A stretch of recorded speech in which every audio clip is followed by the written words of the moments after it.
नमस्कार। आज मिति 2082 1 महिना 1 गते नयाँ वर्षको दिन चाहिँ प्रदेश लोक सेवा आयोग बागमती प्रदेश हेटौडाले प्राविधिक अप्राविधिक तर्फको सहायक 5औं तहका लागि धेरै सङ्ख्यामा विज्ञापन प्रकाशन गरिएको छ।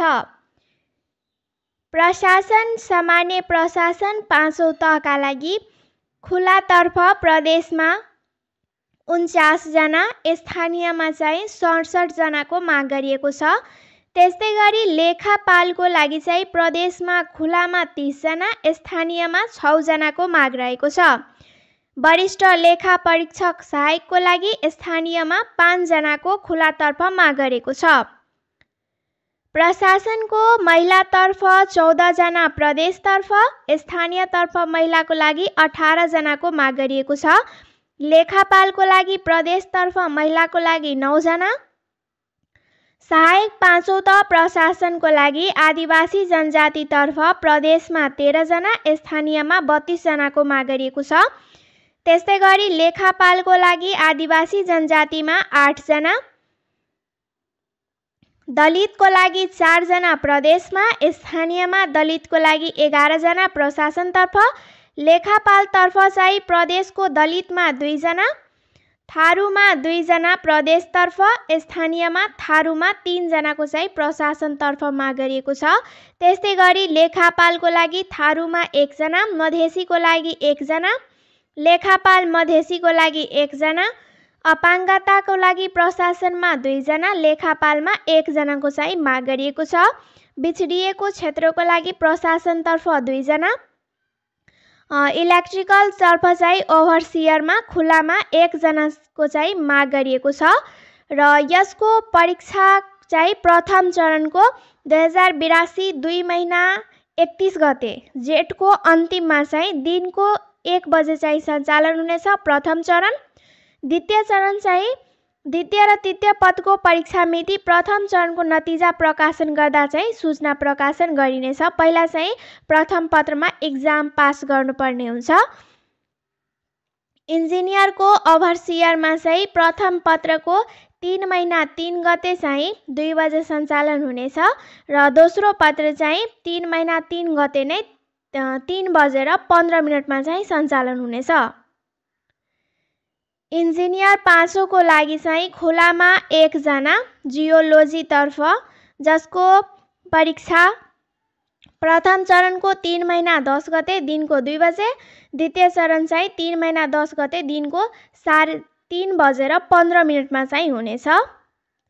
मेकानिकलतर्फ इन्जिनियरमा चाहिँ खुलामा 8 जना, महिलामा 3 जना, आदिवासी जनजातिमा 2 जना, दलितमा 1 जना, थारूमा 1 जनाको माग गरिएको छ र यसको परीक्षा सञ्चालन प्रथम चरण 3 महिना 17 गते दिनको 2 बजे र दोस्रो चरण पनि 3 महिना 17 गते नै दिनको 3 बजेर 15 मिनटमा हुनेछ।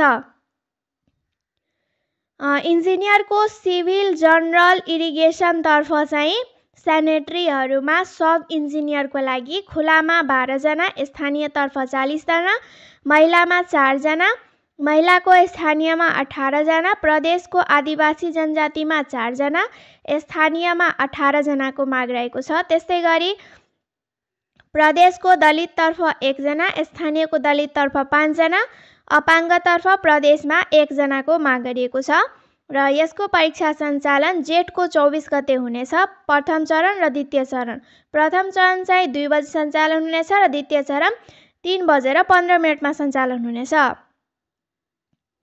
कृषि प्रचार बागबानीहरूका लागि प्राविधिक सहायकको लागि खुलामा 3 जना, प्रदेशतर्फ स्थानीयमा 20 जना, महिलामा 1 जना प्रदेशतर्फ र महिलामा स्थानीयतर्फ 7 जनाको माग रहेको छ। आदिवासी जनजातिको लागि 1 जना, अपाङ्गको लागि 1 जनाको माग गरिएको छ कृषितर्फ। यसको परीक्षा चाहिँ 3 महिना 7 गते दिनको 2 बजे हुनेछ र द्वितीय चरण चाहिँ 3 महिना 7 गते दिनको 3 बजेर 15 मिनटमा हुनेछ। कृषिको पशु चिकित्सकतर्फ चाहिँ लापोडेडोहरूमा खुलामा 11 जना, महिलामा 6 जना, आदिवासी जनजातिमा 1 जना, प्रदेशको दलितमा 1 जनाको चाहिँ माग गरिएको छ। र यसको परीक्षा सञ्चालन 3 महिना 14 गते चाहिँ हुनेछ, प्रथम द्वितीय दुईटै चरणको। वन जनरल फरेस्ट्री रेजरको लागि चाहिँ खुलामा 7 जना, भू संरक्षक सहायकको लागि खुलामा 1 जना, रेजरको लागि महिलामा 2 जना, आदिवासी जनजातिमा 1 जना, दलितमा 1 जना, थारूमा 1 जनाको चाहिँ माग गरिएको छ र यसको परीक्षा सञ्चालन असारको 21 गते चाहिँ हुनेछ। शिक्षा प्राविधिक सहायकको लागि पनि खुलाएको छ। प्रदेश खुलामा 2 जना, स्थानीयको खुलामा 7 जना, प्रदेशको महिलामा 1 जनाको माग गरिएको छ र यसको परीक्षा सञ्चालन असारको 28 गते हुनेछ, दुईटै पत्रको। यहाँ चाहिँ दिएको छ उपयुक्त विज्ञापनमा समावेश भएका सेवा समूह उपसमूह अनुसार प्रदेश मन्त्रालय स्थानीय तहमा माग पद सङ्ख्याको एकीकृत। यो चाहिँ तपाईहरु पढ्नु होला। सहायक 5औं तहका लागि यहाँको लागि माग गरिएको छ स्थानीय प्रदेश तर्फमा।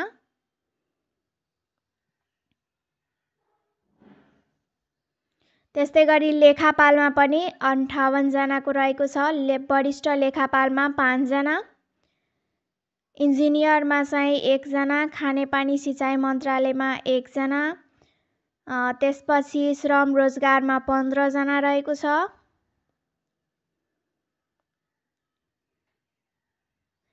कृषि बाली प्राविधिक सहायकहरूका लागि चाहिँ 33 जना रहेको छ। कृषिको लापोडेडोमा चाहिँ 19 जना, जनरल फरेस्ट्री तर्फ 13 जना, शिक्षा तर्फ चाहिँ 10 जनाको जम्मा माग रहेको छ। परीक्षाको किसिम चाहिँ लिखित र अन्तर्वार्ता हुन्छ। यसको पाठ्यक्रम हामी पछि लिएर उपस्थित हुनेछौँ। परीक्षा केन्द्र चाहिँ यसको हेटौडा हुनेछ। दरखास्त दिने अन्तिम मिति भनेको वैशाखको 21 गतेसम्म र डबल दस्तुरमा चाहिँ वैशाखको 28 गतेसम्म रहेको छ। उमेर हदको कुरा गर्नुहुन्छ भने 18 वर्ष पुरा भई 35 वर्ष ननागेको हुनुपर्छ र महिलाको हकमा चाहिँ 40 वर्ष ननागेको हुनुपर्नेछ। दरखास्त दस्तुर चाहिँ रु 700 रुपैयाँ लाग्नेछ र थप समावेशी समूहका लागि 300 रुपैयाँ अझै लाग्नेछ। दरखास्त दस्तुर बुझाउने विधि चाहिँ यहाँ दिएको छ। तपाईले चाहिँ अनलाइन मार्फत पनि दरखास्त भर्न सक्नुहुनेछ। त्यस्तै गरी अब हामी कुरा गर्नेछौँ यसको लागि चाहिने शैक्षिक योग्यता। प्रशासनको लागि तपाईलाई थाहा नै छ +2 प्रवीणतम प्रमाणपत्र त 5औं तहका लागि हुनुपर्नेछ। लेखापालको लागि वाणिज्य शास्त्र अर्थात् एकाउन्ट पढेको हुनुपर्नेछ। त्यस्तै गरी इन्जिनियर इलेक्ट्रिकल तर्फको लागि चाहिँ इलेक्ट्रोनिकल इन्जिनियरिङमा चाहिँ डिप्लोमा गरेको हुनुपर्नेछ। जियोलोजी रहेको छ जसमा स्नातक वा सोस्र उत्तीर्ण गरेको हुनुपर्नेछ। मेकानिकल सुपरभाइजरको लागि चाहिँ मेकानिकल इन्जिनियरिङमा डिप्लोमा गरेको हुनुपर्नेछ। कृषि बाली विकास सहायक प्रविधिको लागि चाहिँ मान्यता प्राप्त शिक्षण संस्थाबाट कृषि विज्ञान विषयले प्रवीणतम प्रमाणपत्र त उत्तीर्ण गरी एसएलसी उत्तीर्ण वा एसई मा सी ग्रेड प्राप्त गरेको हुनुपर्नेछ। कृषि पशु चिकित्सक लापोडेडोको लागि चाहिँ पशु विज्ञान विषयले प्रवीणतम प्रमाणपत्र त उत्तीर्ण गरेको हुनुपर्नेछ। वन जनरल फरेस्ट्रीको लागि रेजरमा भू संरक्षण सहायकको लागि मान्यता प्राप्त शिक्षण संस्थाबाट वन विज्ञानमा प्रमाणपत्र त उत्तीर्ण गरेको हुनुपर्नेछ। शिक्षा प्रशासन प्राविधिक सहायकको लागि चाहिँ शिक्षा शास्त्रमा प्रमाणपत्र त वा सोस्र चाहिँ उत्तीर्ण गरेको हुनुपर्नेछ। यहाँ चाहिँ थप समावेशी समूहका लागि दरखास्त दिने उम्मेदवारले पेश गर्नुपर्ने थप कागजात सम्बन्धी जानकारी दिएको छ। आजको लागि यति नै। हस्त, धन्यवाद।